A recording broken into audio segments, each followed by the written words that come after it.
पूर्णिमा होती हैं, उन पूर्णिमा में आज की जो पूर्णिमा बहुत मायने रखती है, बहुत। हम फिर निवेदन करेंगे, आज की जो पूर्णिमा है, प्रयास करो भोलेनाथ जी को एक श्वेत चावल का दाना शंकर भगवान को समर्पित जरूर करो। और रात्रि के समय पर जब चंद्र पूर्ण आनंद के साथ में हो, और यदि कोई शरीर में बहुत ज़्यादा कोई रोग ग्रसित हो गया है, कोई चर्म रोग हो गया है, कोई शरीर में कोई भयंकर रोग हो गया है, तो छोटी सी बेलपत्र शंकर भगवान पर चढ़ी हुई चंद्रमा की रोशनी में चंद्रमौलेश्वर महादेव का नाम लेकर औषधि के रूप में उसको चबा चबा कर खा लो चंद्रमा की रोशनी में। उससे वो औषधि का काम करेगी और तुम्हारे रोगों को समाप्त। चंद्रमौलेश्वर महादेव का स्मरण। कौन से महादेव? चंद्रमौलेश्वर। और चंद्रमौलेश्वर महादेव की चंद्रमौलेश्वर शिव उपासना ये बहुत। और आज तो पूर्णिमा है, बाबा की बड़े आनंदमय स्वरूप है। चंद्र की रोशनी में आप लोग तो खीर खाते ही हो, पर साथ में एक बेलपत्र का प्रयोग भी जरूर कर कर देखो, वो आपकी जिंदगी में ना जाने कितने रोगों को समाप्त कर देगी, कितने रोग। पर वो बेलपत्र छोटी लेना, ज्यादा बड़ी बेलपत्र नहीं लेना। छोटी सी बेलपत्र लो, शिव पर चढ़ी हुई श्री शिवाय नमस्तुभ्यम बोलकर चंद्र पूर्णता में जब हो, रात्रि के समय पर एक बेलपत्र चंद्रमौलेश्वर महादेव का नाम लेकर उसको चबा चबा कर, जिसको खाने पर मुंह में छाले हो जाते हैं या छार छार हो जाता है तो उसको पीस लो, पीस कर बाहर बैठकर गोली लेकर उसको पानी से निकल जाओ, पर उसको खाओ औषधि के रूप। कहते हैं पूर्णिमा की रात्रि की चंद्रमा की रोशनी एक ऐसी रोशनी होती है जिसमें जितनी औषधीय पौधे होते हैं उसमें एक बल उत्पन्न हो जाता है जो हमारे शरीर के सारे रोगों को समाप्त कर देता है, सारे। आपके यहाँ खीर रखते हैं, हमारे यहाँ हम हमारे कुबेरेश्वर धाम पर हम बेलपत्र रखते हैं रात्रि के समय पर। और वही बेलपत्र जब कोई बहुत ज़्यादा तकलीफ में होता है तो वही बेलपत्र का चूरा बस सूख जाती है, उसको दे देते हैं। भाई यही बात है, वो औषधीय तत्व है।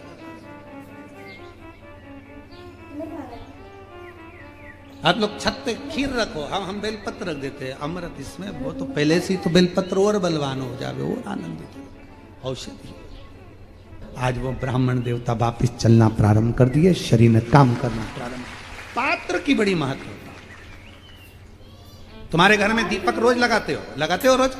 मंदिर में दिया जलाते हो, पीतल का, तांबे का, चांदी का, स्टील का, जो दिया तुम्हारे घर में होगा रोज लगाते हो। बत्ती रोज जलाते हो, 5 दिया होंगे तो कभी बदल बदल के मांझ कर, खासा कर धोकर उस दिए को लगाते हो। पर कभी विष्णु पुराण को पढ़िए, विष्णु पुराण में दीप की महिमा आई है। और विष्णु पुराण में जब दीप की महिमा को हम पढ़ते हैं तो उस दीप महिमा में वर्णन आता है कि दीप देव में इतना बल हो जाता है, रोज दीप लगता है भगवान के सामने, रोज उतारा जाता है, रोज बार बार उतरता है। उस दीप में इतना बल आ जाता है कि यदि कोई बीमार व्यक्ति है और उसका रोग समाप्त नहीं हो रहा तो वो जो दीप है जब वो ठंडा हो गया, उसी दीप को पानी के अंदर डाल दिया जाता है और उसी पानी से उस व्यक्ति को स्नान कराना प्रारंभ कर दिया जाता है तो उसका रोग समाप्त हो जाता है। इतना बल दीप में हो जाता है। तुम पूजन की सामग्री को, पूजन के जिस आसन पर हम बैठ कर जप करते हैं, बोलो आसन सिद्ध होता है कि नहीं होता? जम के तो बोलो। जिस माला पे हम जप करते हैं वो माला सिद्ध होती कि नहीं होती है? माला सिद्ध हो जाती है, आसन सिद्ध हो जाता है, वस्त्र सिद्ध हो जाता है। कितना कितना भाव का। शास्त्रों का अध्ययन करने वाला व्यक्ति इस सब चीजों पर स्मरण करता है कि दीप, हम कहते हैं तुम्हारे घर में ज्यादा दीपक बढ़ाने की जरूरत नहीं है, जो तुम्हारे यहाँ 4-5 दीपक हैं उसी से आरती पूजन सब करा करो। बहुत कीमती सी चीज आपको दे रहे हैं गुरु पूर्णिमा के अवसर पर, बहुत कीमती सी चीज दे रहे हैं। प्रैक्टिकल जरूर करना कि सियोर वाला महाराज झूठ तो नहीं बोल दिया। बहुत कीमती सी चीज है, पर हर जगह पर उसको प्रयोग मत करना। हर जगह पर उसका प्रयोग मत करना। उसका प्रयोग करना जब बहुत ज़्यादा उलझन में हो, बहुत टेंशन में हो, बहुत तकलीफ में हो, और तुमसे कोई भिड़ रहा है, तुम्हारे ऊपर आक्षेप कर रहा है, तुमको बहुत तकलीफ दे रहा है, और उस समय पर तुम अगर कुर्सी पर बैठे हो, सोफे पर बैठे हो, सिंहासन पर बैठे हो, तो अपने पुरुष अपने सीधे पांव का और महिला अपने उल्टे पांव का अंगूठा पृथ्वी पर टिकाकर अशोक सुंदरी का स्मरण कर ले। उतनी देर में आपका जो मन का टेंशन है, चिंता है, जो सामने उलझन आकर खड़ी है, 7 से 8 मिनट लगता है, धीरे धीरे धीरे धीरे हल होना प्रारंभ हो जाता है। मां त्रिपुरा सुंदरी जब माता सुख सुंदरी के स्वरूप का दर्शन करी, मां त्रिपुरा सुंदरी जब मां सुख सुंदरी के स्वरूप का दर्शन करी, विद्या महाविद्या माता त्रिपुरा सुंदरी स्वरूप का दर्शन करी, अशोक सुंदरी। और किस समय पर दर्शन करा? जब मां पार्वती की गोद में माता अशोक सुंदरी बैठी हुई थी। और माता पार्वती जी की गोद में जब अशोक सुंदरी बैठी हुई थी और त्रिपुरा सुंदरी को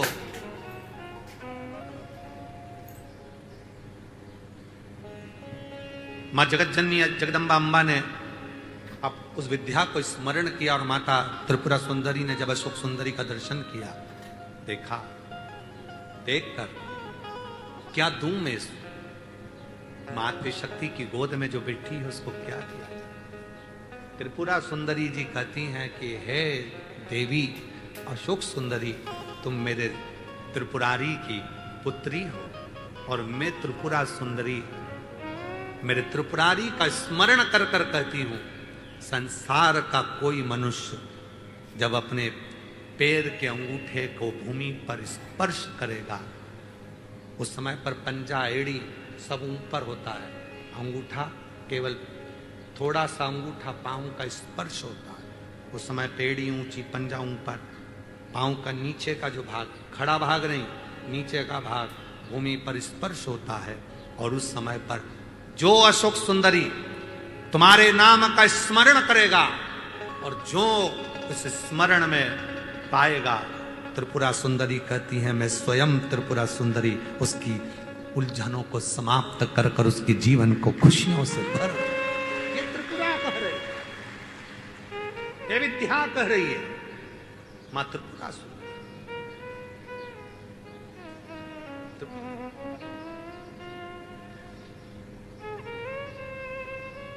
कितना कितना महाराज आप लोगों से निवेदन करें, बहुत विनय। शरीर में रोग आ गया ना, आ जान दो, बीमारी वो बहन से मिलो जिस बहन को सारे डॉक्टरों ने कैंसर कह दिया, शरीर में कैंसर फैल गया, कीमो तक लगवा लिए, डॉक्टर कहा कीमो तक लगवाए, दवाइयां ली, कीमो करवाए, और कितने 7-8 कीमो करवा लिए, तब भी फिर डॉक्टर ने कह दिया 6 महीने की मेहमान। कीमो हो गए, इलाज हो गया, वो अभी आई थी, कीमो हो गए, इलाज हो गया, और फिर डॉक्टर ने कह दिया 6 महीने की मेहमान है, घर ले जाओ। घर ले गए, विचार करा, एक बार सीहोर आए, रुद्राक्ष लिया, कंकर शंकर पूजन कर ली, घर गए, लोटा भर के जल चढ़ाना प्रारंभ करा, जल पीना प्रारंभ करा, रुद्राक्ष का जल लेना प्रारंभ करा, फिर विचार करा अब एक बार दिल्ली जांच करा लेते हैं। फाइल लेकर दिल्ली पहुंच गए, और दिल्ली के कैंसर हॉस्पिटल में जैसे ही फाइल दी और डॉक्टर ने जैसे ही फाइल देखा, जांच करी, और जो जांच करना प्रारंभ करी, अंदर से पानी निकालकर जो जांच करना प्रारंभ करी, तो डॉक्टर ने सारी फाइल नील कर दी। शरीर में एक रत्ती का भी कैंसर नहीं है, पूरा कैंसर समाप्त है, कोई कैंसर। विश्वास। अभी हम उनसे पूछ रहे थे कि बाबा पर तुम्हारा इतना भरोसा? हाँ, आपने कहा था सुख सुंदरी वाली जगह पर हाथ लगाना, और हाथ लगाकर अपने शरीर पर लगाकर श्री शिवाय नमस्तुभ्यम कहना। मैं रोज करती हूँ, प्रतिदिन करती हूँ। वो करी थी मेरा छोटा सा बच्चा, डॉक्टर ने 6 महीना दे दिया, मेरे बाबू को कौन संभालेगा, मेरे बच्चे को कौन संभालेगा, मेरे बेटे को कौन संभालेगा, जिसको उसका पति गोदी में रखा था। मैं अपने अशोक सुंदरी की जगह पर हाथ रखकर कहती थी बाबा मेरे बच्चे के लिए मुझे प्राण वापिस दे दे। कौन सा? कौन? महाराज, वो तो आज का समय हो गया जो कई मंदिरों में भगवान शंकर के शिवलिंग को स्पर्श नहीं करने देते। कई मंदिरों में भगवान शंकर के शिवलिंग को स्पर्श नहीं करने देते। शिव पुराण की कथा कहती है, जब स्त्री हो, पुरुष हो, बेटी हो, बेटा हो, स्वस्थ हो, बीमार हो, पशु हो, पक्षी हो, जानवर हो, चाहे जलचर हो, चाहे थलचर हो, चाहे वायुचर हो, जब किसी शिवलिंग का स्पर्श करते हैं और याद करते हैं, उसी समय से संकट कटना प्रारंभ हो जाता है।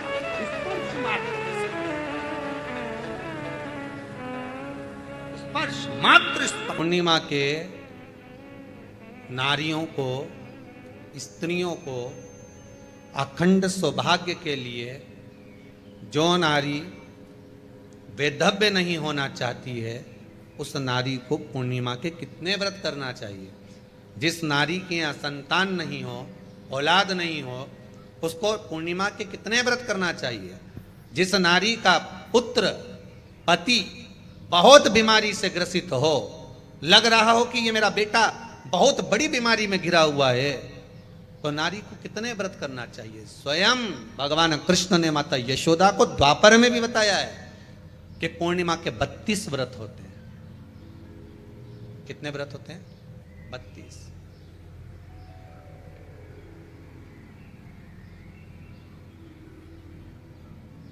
स्वयं भगवान कृष्ण यशोदा रानी को, माता यशोदा जी को भी बता रहे हैं 32 व्रत।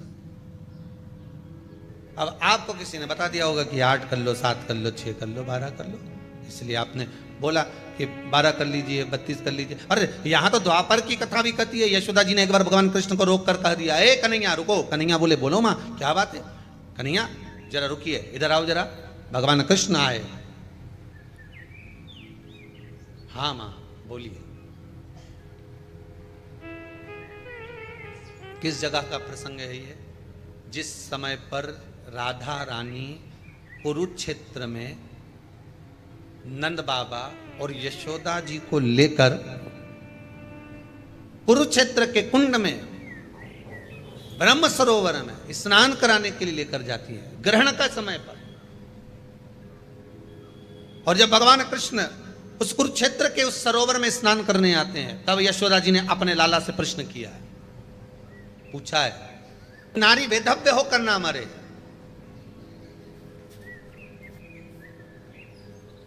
उसका पति कोई रोग से ग्रसित ना हो, उसका पुत्र किसी रोग में ना पड़े।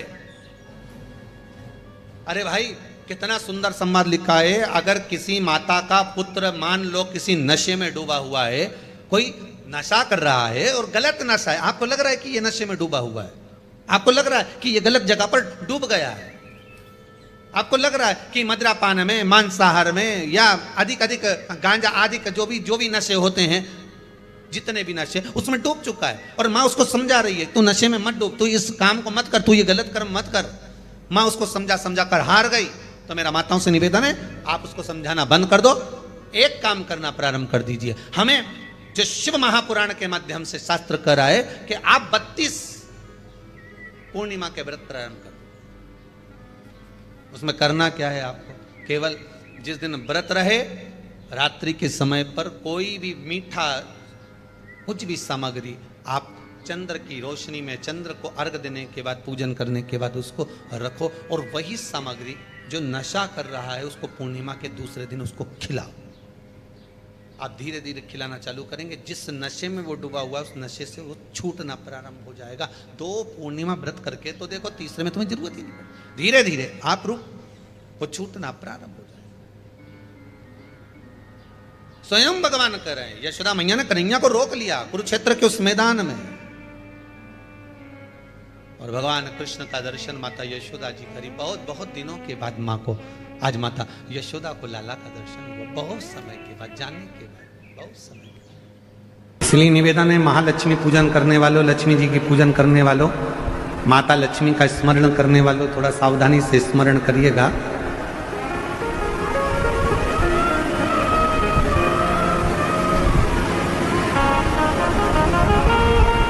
वासुकी नाग की धर्म पत्नी सतशीर्षा।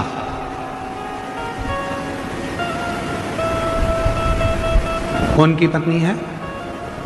सतशीर्षा, वासुकी नाग की पत्नी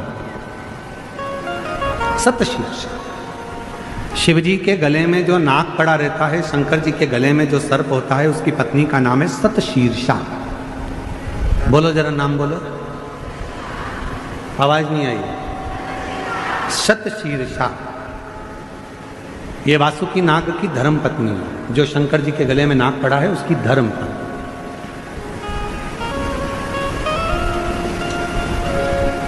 कहते हैं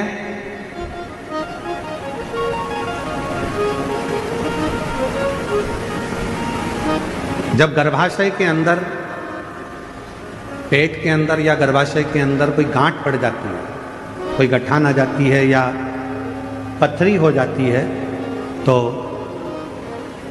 दुर्वा का जो दुर्वा बोलते हो, दूब बोलते हो उधर, जो हरी हरी दुर्वा होती है, गणेश जी को चढ़ती है दुर्वा, एक बेलपत्र शिव जी के शिवलिंग पर चढ़ाकर वासुकी नाग का स्मरण कर सतशीर्षा माता का नाम लेकर यदि प्रातः के समय पर वो बेलपत्र और वो दुर्वा खाना प्रारंभ करा जाए तो लगभग 20 से 22 दिन लगते हैं, और गर्भाशय में कोई गठान हो, पथरी हो, तो वो धीरे धीरे गलना प्रारंभ कर देती है। सतशीर्षा नाम की इतनी महत्व है। और सतशीर्षा नाम यहां भी काम आता है जब कोई नारी के, स्त्री के रजस्वला धर्म की कोई तकलीफ हो, नारी को रजो धर्म से जुड़ी हुई कोई प्रॉब्लम हो, रजो धर्म से जुड़ी हुई, रजस्वला धर्म से जुड़ी हुई, 15 दिन 20 दिन तक रजो धर्म ही जा रहा हो, या रजो धर्म से जुड़ी हुई कोई प्रॉब्लम हो, या रजस्वला धर्म से जुड़ा हुआ कोई भी कारण हो, या पेट में दर्द हो, या तकलीफ हो, या कष्ट हो, तो केवल सतशीर्षा का नाम लेकर यदि शिवजी के शिवलिंग पर, जरा समझिएगा, जैसे ये शिवलिंग है और शिवलिंग है, सतशीर्षा का नाम लेकर अशोक सुंदरी वाली जो जगह है, यहां से जल चढ़ाते चढ़ाते शिवलिंग के चारों तरफ 7 बार यदि जल की धार लगाई जाए और उसी का जल झेलकर नंदी के पास बैठकर सतशीर्षा का नाम लेकर अगर किया जाए तो रजो धर्म से जुड़ी हुई जितनी भी तकलीफ हो, रजस्वला धर्म से जुड़ी हुई जितनी भी तकलीफें होती हैं, वो धीरे धीरे समाप्त होने लगती है। सतशीर्षा, वासुकी नाग जी की धर्म पत्नी का नाम है सतशीर्षा। शिव की बड़ी उपासक है सतशीर्षा।